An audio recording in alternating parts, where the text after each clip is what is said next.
my channel. Di video ini aku akan bahas tentang jurusan pendidikan dokter sama pendidikan dokter hewan. Sebelumnya jangan lupa klik subscribe dan turn on notification biar kamu selalu dapat informasi terbaru dari video-videoku selanjutnya. Nah, kenapa sih aku bahas ini? Karena dulu temanku pernah ada yang tanya, jadi dia itu kan pengen masuk ke dokteran tapi ternyata nggak masuk ke dokteran. Dan dia berpikir ya udahlah aku masuk ke dokteran hewan aja. Nanti kan bisa lanjut untuk jadi dokter manusia. Emang beneran bisa gitu ya? Nah, di sini aku akan bahas tentang persamaan dan perbedaan antara kedokteran sama kedokteran hewan. Oke, yang pertama aku akan bahas, sebenarnya ada praktikumnya nggak sih? Nah, baik untuk kedokteran hewan maupun dokter manusia, atau kita sebut pendidikan dokter ya, sama-sama ada praktikumnya di laboratorium. Terus udah itu, dua-duanya sama-sama harus profesi. Jadi kan sama-sama baik pendidikan dokter maupun pendidikan kedokteran hewan itu kuliahnya 4 tahun. Setelah itu baru nanti dilanjut profesi. Nah, selain itu juga sama-sama harus ada izin praktek atau ada lisensinya. Jadi kalau misalnya kamu lulus dari S1 pendidikan dokter maupun pendidikan dokter hewan itu nggak bisa langsung buka praktek, tapi harus ngambil profesi dulu baru bisa buka praktek. Nah, itu persamaannya ya. Terus kalau untuk perbedaannya apa? Yang pertama perbedaan dari fakultasnya. Nah, ini tuh fakultas yang jauh banget. Kalau pendidikan dokter hewan itu berada di fakultas sendiri namanya Fakultas Kedokteran Hewan. Nah, sementara kalau misalnya untuk yang kedokteran atau pendidikan dokter ini berada di Fakultas Kedokteran.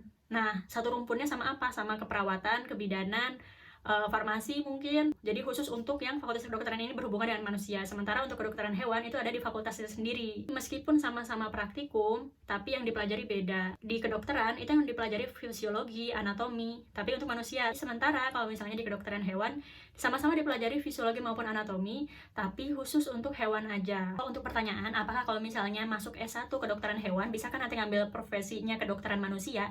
Nggak bisa. Nah, jadi kenapa? Karena profesinya beda dan lanjutan dari S1-nya pun beda. Jadi kalau untuk S1 kedokteran hewan, itu kan S1-nya pendidikan dokter hewan. Kemudian profesi dokter hewan, nanti gelarnya DRH. Nah, sementara kalau misalnya kedokteran, S1-nya pendidikan dokter, dan itu tuh lulus S1 belum dapat gelar dokter, tapi gelarnya SK Sarjana Kedokteran. Setelah itu baru nanti profesi lagi, baru nanti di depannya ada gelarnya DR. Jadi dari gelarnya beda, nanti kerjanya juga beda. Gelarnya beda, fakultasnya beda. Ini masing-masing karena udah punya izin praktek, jadi bisa buka praktek sendiri tanpa harus ikut ke rumah sakit kayak gitu. Nah, kalau misalnya bagi kamu yang mungkin bertanya, kalau misalnya aku masuk ke kedokteran hewan, tapi aku kan nggak suka hewan, gimana? Nah, untuk yang masuk ke kedokteran hewan, nggak apa-apa nggak suka hewan. Karena yang penting sih ya, kamu nggak harus selalu suka hewan, yang penting kamu nggak jijik sama hewan, nggak takut sama hewan gitu. Nah, terus untuk yang masuk ke kedokteran hewan, jangan dipikir seperti ini. Nanti kalau masuk ke kedokteran hewan kan lucu ketemu kucing atau ketemu anjing gitu, kayak hewan-hewan peliharaan. Enggak, untuk kedokteran hewan itu meneliti dan mempelajari mulai dari hewan peliharaan, hewan ternak, sampai hewan liar. Nah, jadi nggak cuma ketemu kucing sama anjing, tapi juga ketemu sama kambing, kerbau, hewan-hewan liar seperti ular juga gitu. Nah, ini perlu teman-teman pertimbangin. Kalau misalnya memang pengen banget masuk kedokteran, terus nggak dapat kedokteran dan beralih ke kedokteran hewan, pastikan emang menyukai kedokteran hewan dan merasa sanggup dilanjut ke kedokteran hewan. Jadi jangan sampai berpikir bahwa masuk kedokteran hewan aja deh, nantinya akan bisa masuk lanjut profesi kedokteran kayak gitu, nggak bisa.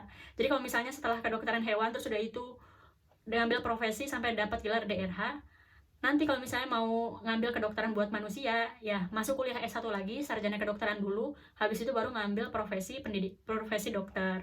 Baru bisa nanti gelarnya DR. Jadi nanti kalau misalnya kayak gitu gelarnya ada 2, DR sama DRH. Segitu aja. Terima kasih sudah menonton video ini sampai akhir. Jangan lupa klik subscribe dan turn on notification biar kamu selalu dapat informasi terbaru dari video-videoku selanjutnya. Terima kasih.